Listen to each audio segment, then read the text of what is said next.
نستعينه ونستغفره ونؤمن به ونتوكل عليه ونعوذ بالله من شرور أنفسنا ومن سيئات أعمالنا من يهده الله فلا مضل له ومن يضلل فلا هادي له أشهد أن لا إله إلا الله وأشهد أن محمدا عبده ورسوله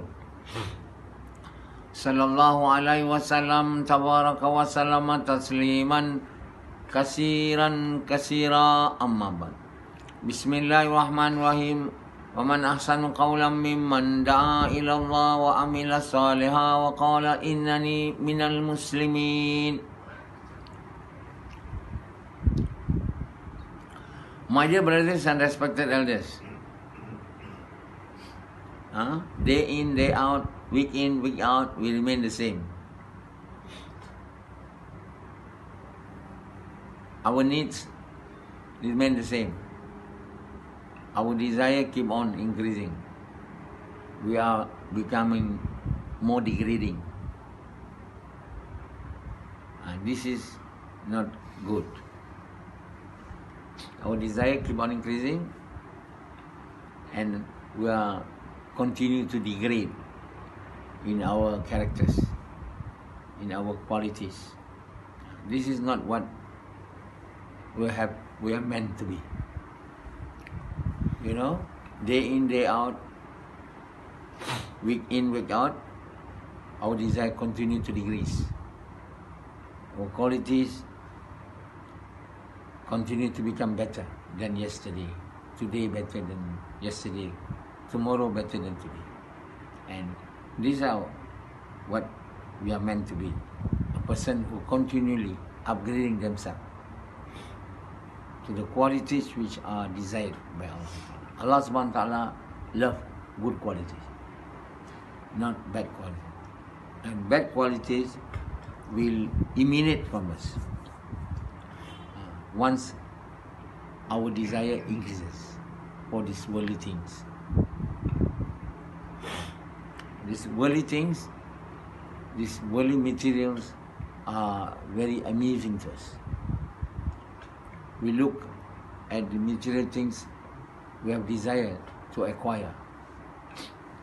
Those material things which we believe will give us happiness because all these material things are able to fulfill our ongoing increasing desires.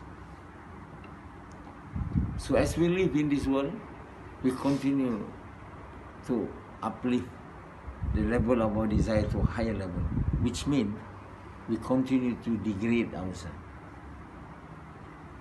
in qualities, and the qualities are degraded because we are continually degrading our faith or Iman, our faith towards Allah. So what Rasulullah have told us in order to protect ourselves from becoming animals, Prophet says that your qualities, your Iman, the action of today better than yesterday. Tomorrow better than today. If your actions remain the same, yesterday and today, you are at loss. If your Iman and your action of today are worse than yesterday, you are going to become the loser. So the only path that we have to follow is our Iman and our faith toward Allah today is better than yesterday, and tomorrow is better than today. In other words, we have to continually assessing, examining, and introspecting as to what is our level of Iman of today. Either it is better than yesterday or it is worse than yesterday. And to think and to ponder as to whether our actions of today are better than yesterday and tomorrow better than today. If not, we have to do something about it because we are already on the path to become the loser. If our Iman and faith towards Allah today worse than yesterday, tomorrow worse than today, that means we are moving towards failure. We are moving towards becoming the person who fails, that failed in their endeavor to become the lover of Allah. This is what it means. But we never worried about it. We worried only if today my wealth is more than yesterday. Tomorrow is more than today. This what is our slogan. We reverse it. So there are many, these people who do lectures on, self-enhancement. That means improving oneself, level of, their level of their image and their level of image in the community to be from becoming low to a higher level. So they stimulate people, to become rich. So what they say, today I'm richer than yesterday. Tomorrow richer than yesterday. And so they use the hadith, which meant to make us to become closer to Allah, to become a person who are far from Allah, to become the people of the hellfire.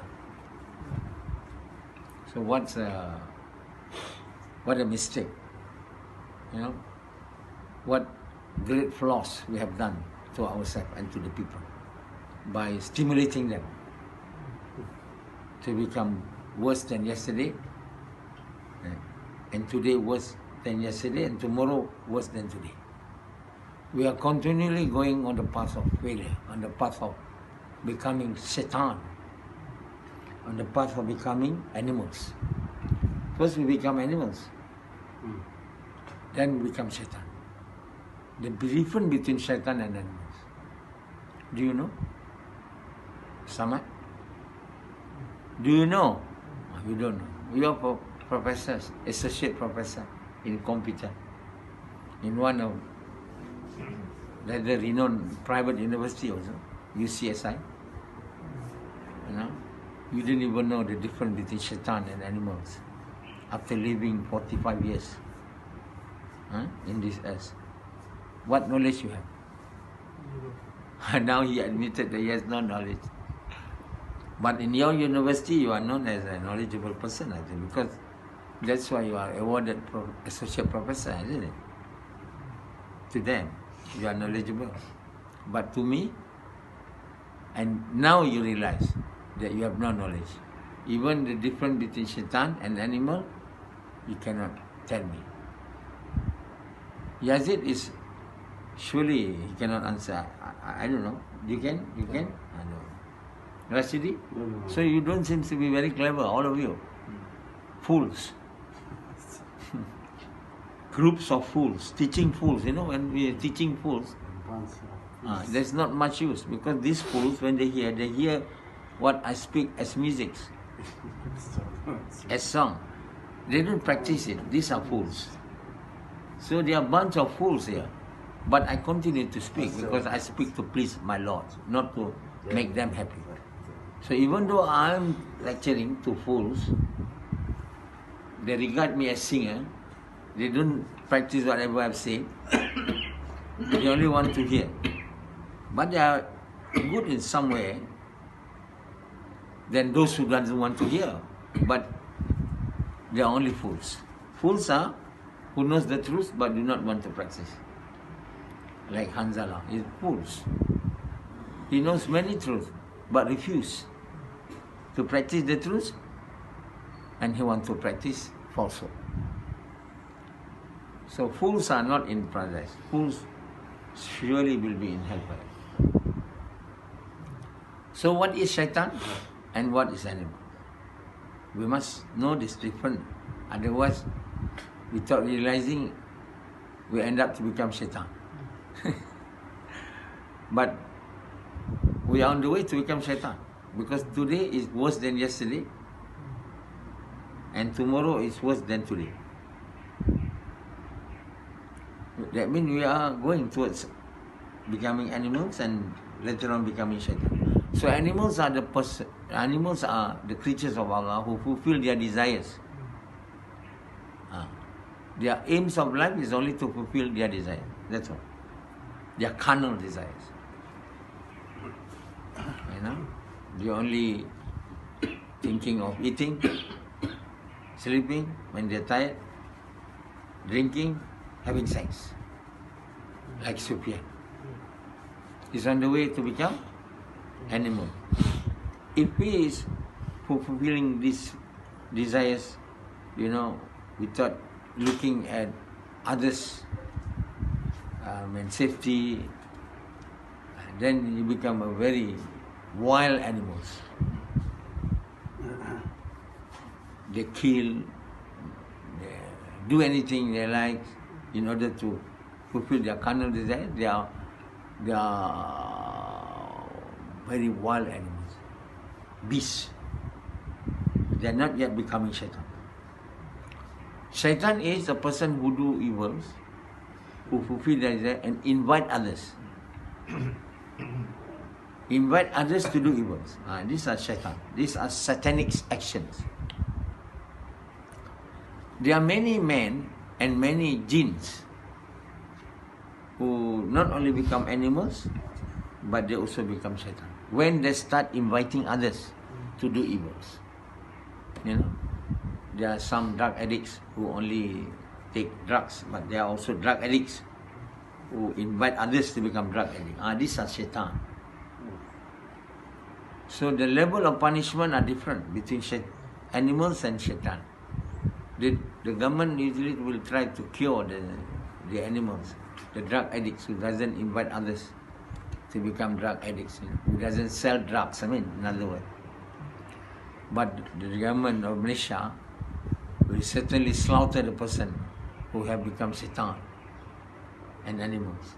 So that's why, the punishment for the drugs seller, drug addicts, and the drug addict or non-drug addicts who sell drugs is to be hanged until death.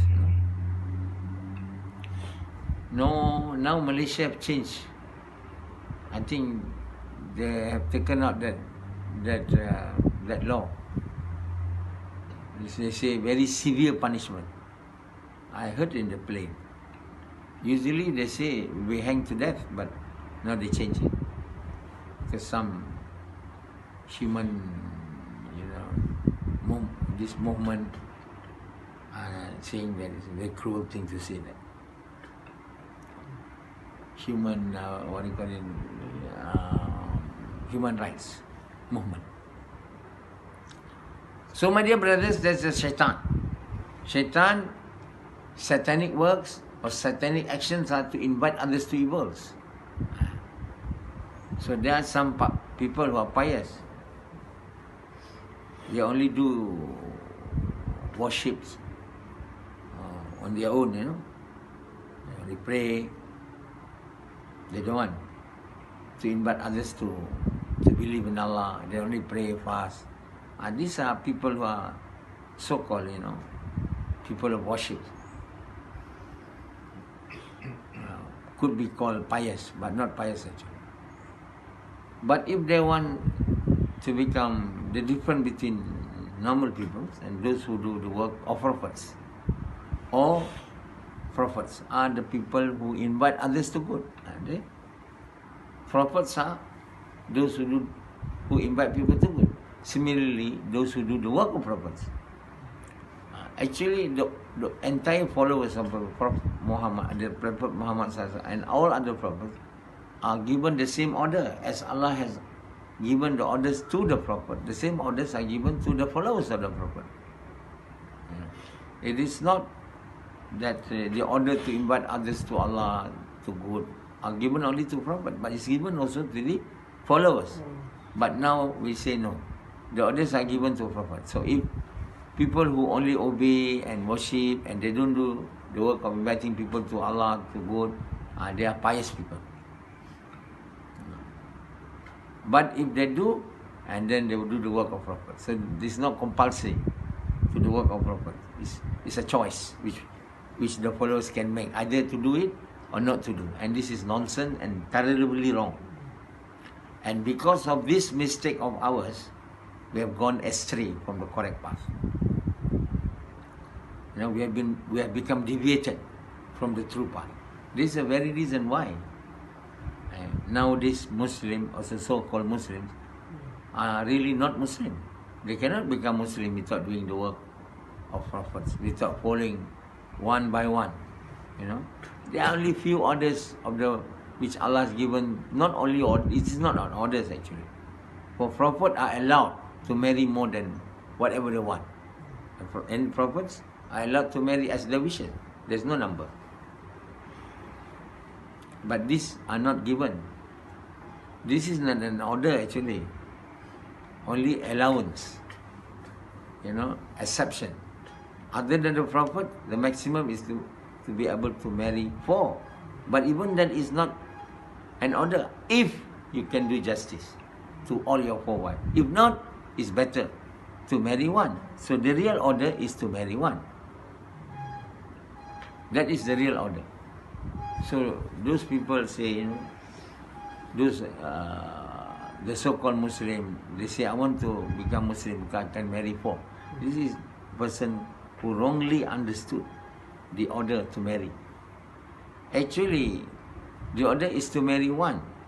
But if you can do justice, you can marry up to 4, and you have the desire, and you have the ability. Not only you can do justice means in a broad sense of the meaning of justice, you can provide equally to all your 4 wives, materially and as well as their sexual needs.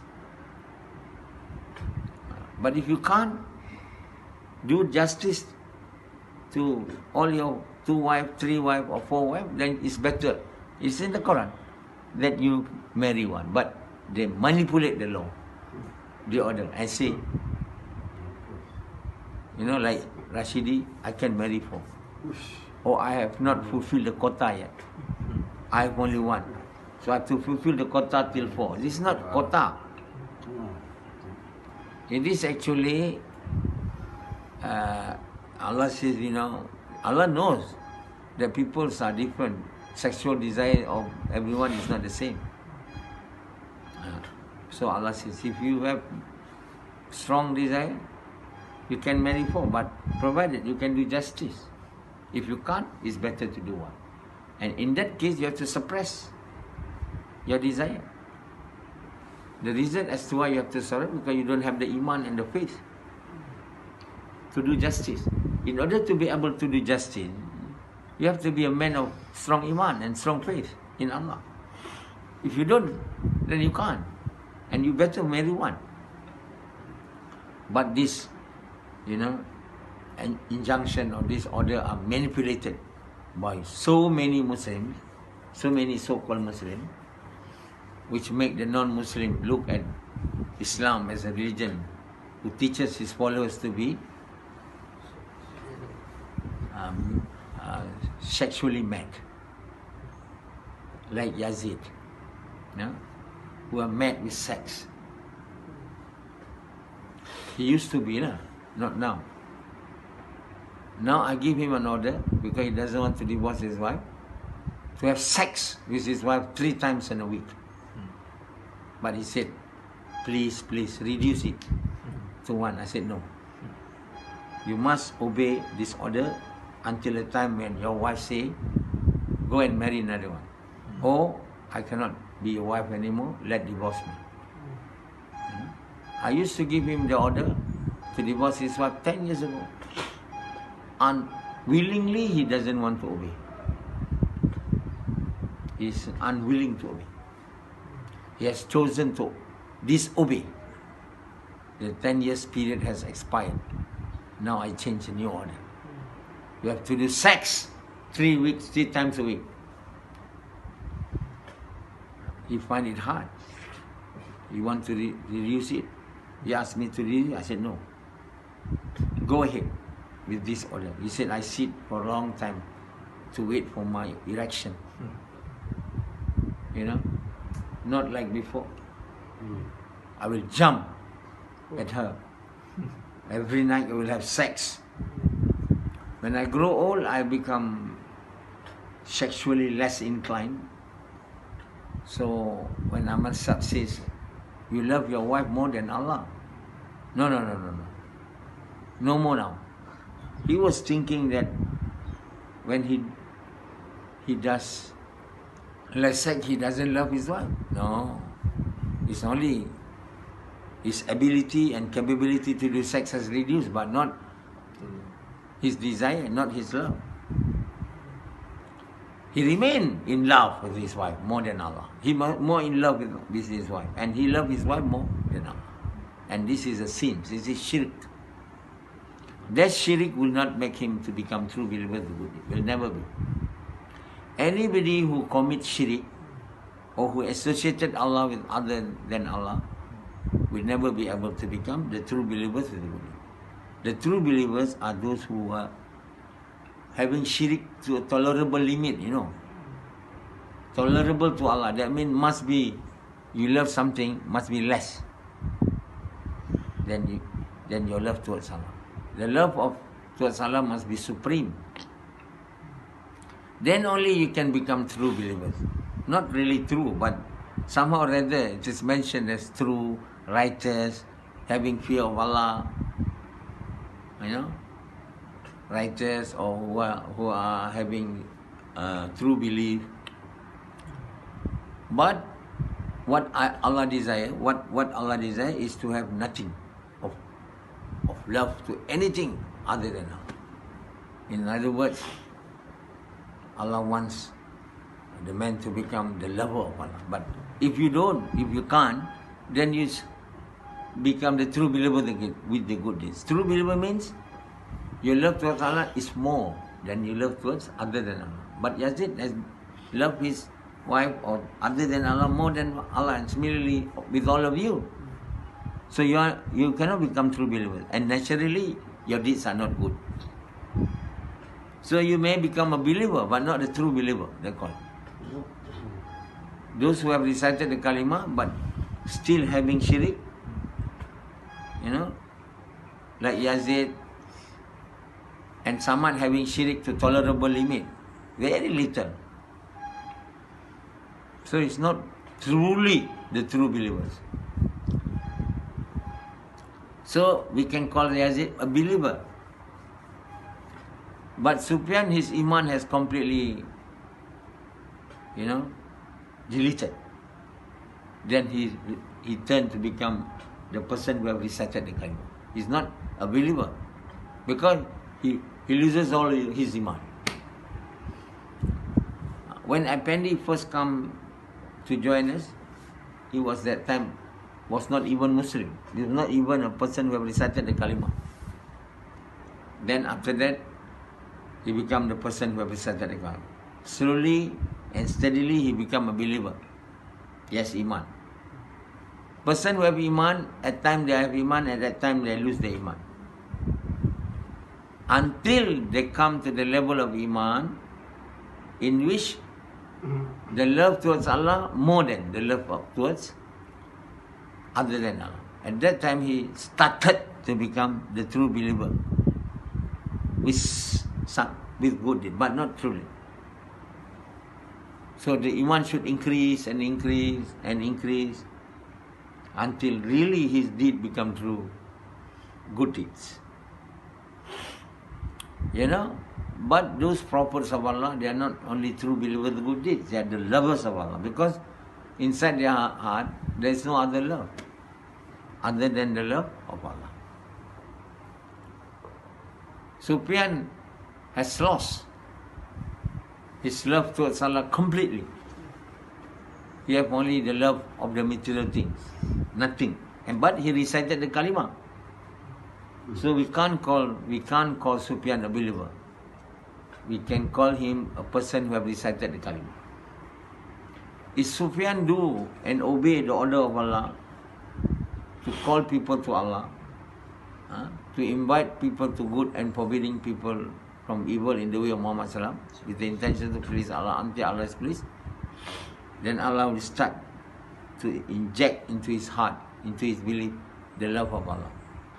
And the love of Allah increase until more than the love of the material thing of this world, then he become the true believers, just become. And what happened to you now? You don't even become to that level. You only become believer at time, and sometime one who recited the kalima, like Yazid. So if you die at this time, you will surely will be entering hellfire. Because only people who are the true believers, the good deeds, little bit more can pass through the sirat and enter paradise. Otherwise, you'll have to go to hellfire. So these people don't understand. They don't understand it. They said, I've recited the kalima, I'm a Muslim. If they start to pray and fast, they say, I'm already good, qualified to enter paradise. So you must know who are qualified and who are not. Don't mistaken yourself. You are actually only the person who have recited the kalima, you say you are a believer. You are only a believer, you say you are a true believer. So I have already explained what is meant by the true believer, the good deeds. Good deeds mean obey Allah in the way Muhammad SAW with the intention to please Allah. In order to be able to have an action to be done in the way of Muhammad SAW with the intention to please Allah, you must have the level of Iman, to the level which Allah is pleased. Otherwise you cannot have sincerity. You never do your action to please Allah, but to please what you love in your heart. Like Yazid, only to please his wife. So that's not good deeds. If I even pray, or I do gash, or I do jawla, or I invite people to Allah, but to please my wife and myself, is that a good deed? That's not good. I must do jawla because otherwise I feel unhappy. Like Hanzala, I feel unhappy. I must do. That means Hanzala is doing it in order to please his own self. And that's not good deeds. Even though he is doing jawla, because he's doing jawla or gash, inviting people, who are on the roads, and they are in their house. But you see, when I do this, I feel calm. I feel happy. But at time when I refuse to do gash, I would like to mingle with my friends, socializing with them, having joy with them, laughing here and giggling. As I would not be able to do that with all these old folks who are with me. So I must have my friends of equal age, so I can be happy and able to laugh. But after I engage myself with them, I feel unhappy. So I should go back to Amir Sahib. I must go back to these old folks who are doing gash. So I should come for this morning lecture, which yesterday I failed to do. In my attempts to socialize with my friends. When I socialize with my friends, I will be talking with them till late night and end up sleeping with them. So when I sleep with them, I will not pray fajar, the Jalan, and then I will not listen to them. I find myself to be happy, but not peace. I'm not having peace, so I must do gash because I want peace. These are not doing gash to please Allah.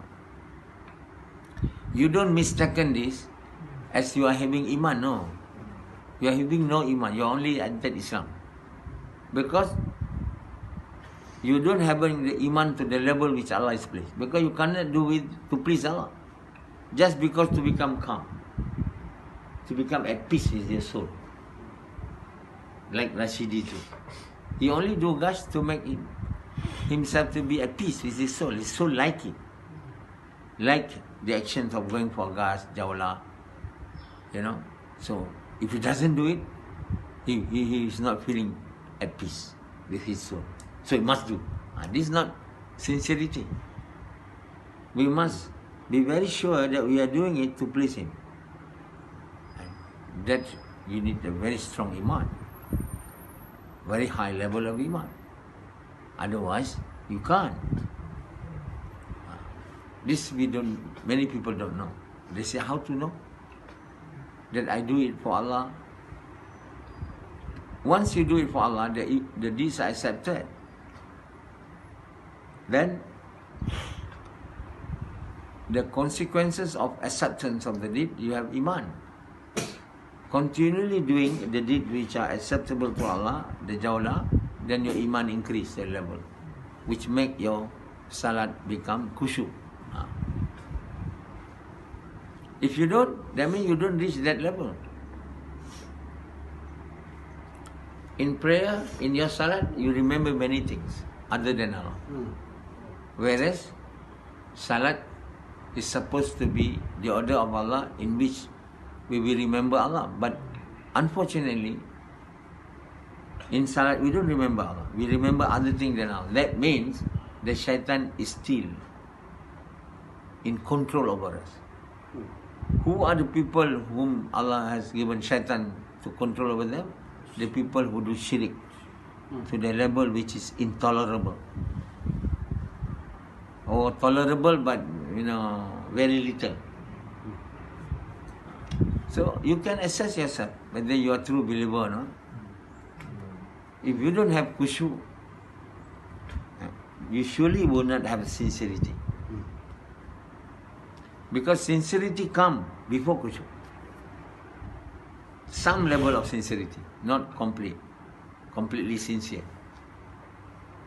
So if you don't have khushu of prayer, which you yourself will know, nobody knows, except me when I ask Allah whether Rashidi prayer, salat is khushu or not. Then Allah says no. But other than me, who can ask Allah as to whether the prayer of Yazid is khushu or not, nobody will know. So Rashidi seems to go to the mosque to pray. Outwardly he is obeying the order to perform salat with congregation in the mosque. When the azan call, he will jump to the mosque, then come back. The time comes, he'll go back to the mosque. But that's all he can do, physical. But his salat remains without concentration and devotion, or without khushu. And that is a sign that his level, his man is weak, has not reached the level which Allah has required in order to award him with the concentration and devotion in prayer. And when there is concentration, devotion in prayer and sincerity, then the prayer will prevent us from evil deeds. So those who are the true believers, the good deeds, are the people who don't do evil deeds, who obey all the orders and the injunction of Allah which are obligatory, and stopping himself from doing things which are forbidden by Allah. These are the true believers.